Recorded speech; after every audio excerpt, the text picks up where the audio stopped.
Welcome to Project U 2.2, the podcast where life and leadership meet endurance. I'm Greg Helmer, joined by my wife and partner in life and work, Carrie. Each week, we dive deep into the mindset, the neuroscience, and the real grit it takes to stop drifting and start living with clarity, confidence, and endurance. This is about real life, real struggles, and real growth. So lace up, it's time to live with endurance. Carrie's latest episode, Courage, Kindness, Magnetic, was special because I got to watch it unfold in real time. The day she gave her National Honor Society address, we spent a few calm hours at the beach beforehand, a little breathing space before the ceremony. She sat with her notes, rehearsing, refining, and I could see both her excitement and those natural butterflies that come when you care deeply about making an impact. Before we left for the school that afternoon, I took a quiet moment alone, a simple prayer. I asked that her words would connect with the students in the audience and that she would feel peace and that her light would meet the room where it needed to. Later that afternoon, early evening, I sat in the auditorium. When she stepped up to the podium, she was calm, confident, and completely in her element. She had the audience leaning in, smiling, nodding, laughing at just the right moments.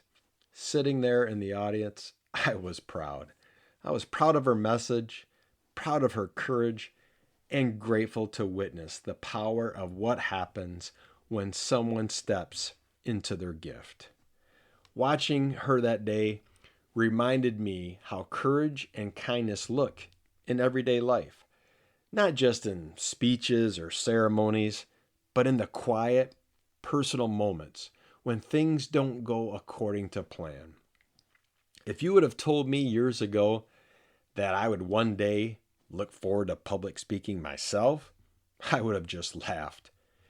Early in my career, the microphone terrified me. My heart pounded, my palms sweated, and my voice shook at every announcement. But I kept showing up. Every staff meeting, every public presentation, every ceremony, one repetition at a time. One microphone at a time. And slowly, what happened is fear turned into familiarity.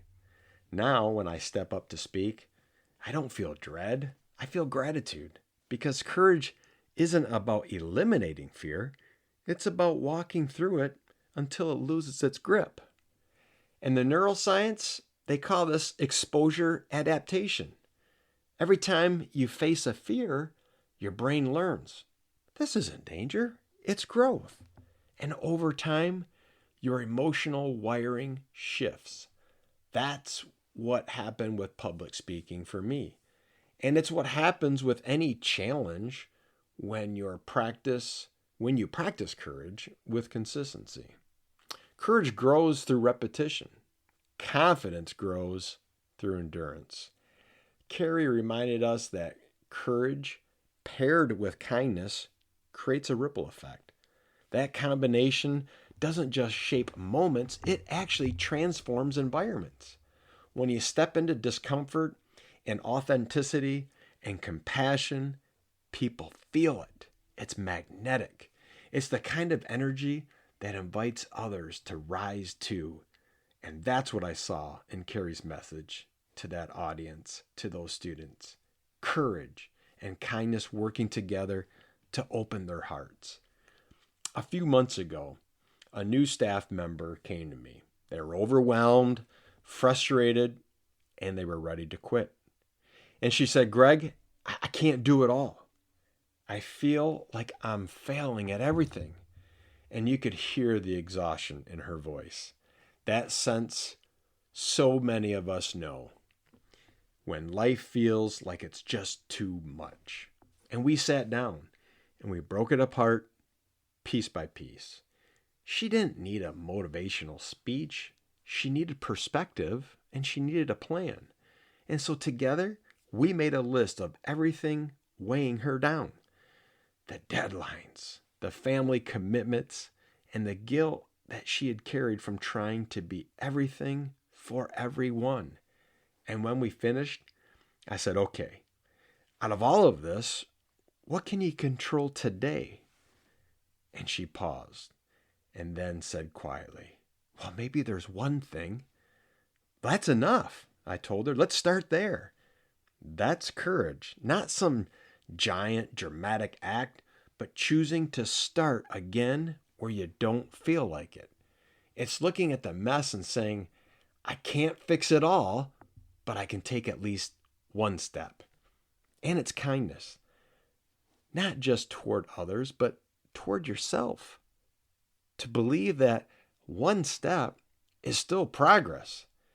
2 weeks later, she emailed me to say that she was finding her rhythm again.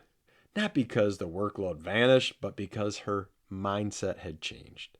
She learned to breathe, to prioritize, and to give herself grace.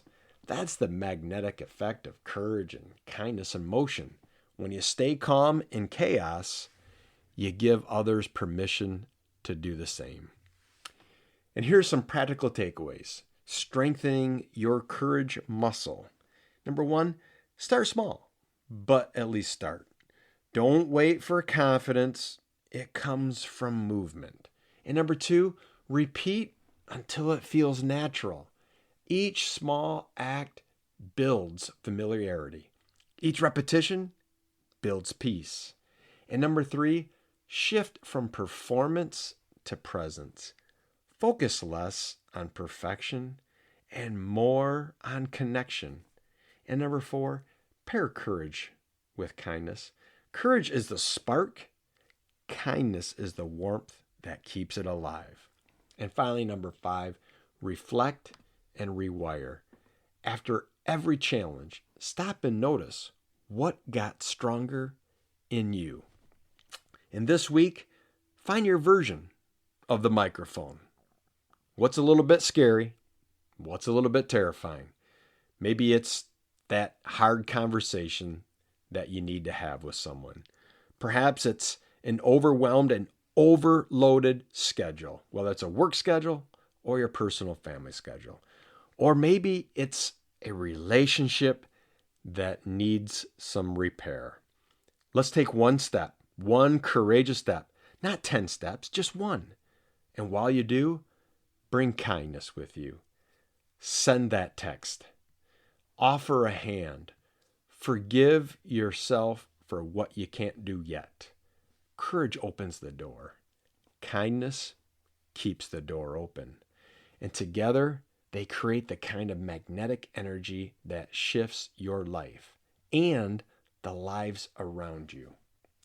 That afternoon in that auditorium, watching Carrie close her speech to a standing ovation, I realized something simple but powerful. Courage isn't a moment, it's a mindset. And kindness isn't weakness, it's strength refined through compassion.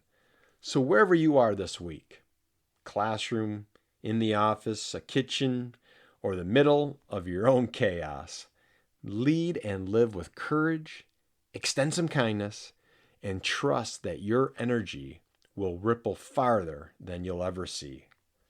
This has been Project U 2.2, where we don't quit, we don't coast, and we don't surrender. If today's message inspired you, share it with someone who's ready to take their next brave step. And don't forget, every Wednesday at 6:22 a.m., Carrie brings her powerful perspective for women, faith, and growth. Until next time, stay strong, stay real, and keep living with endurance. See you at 6:22.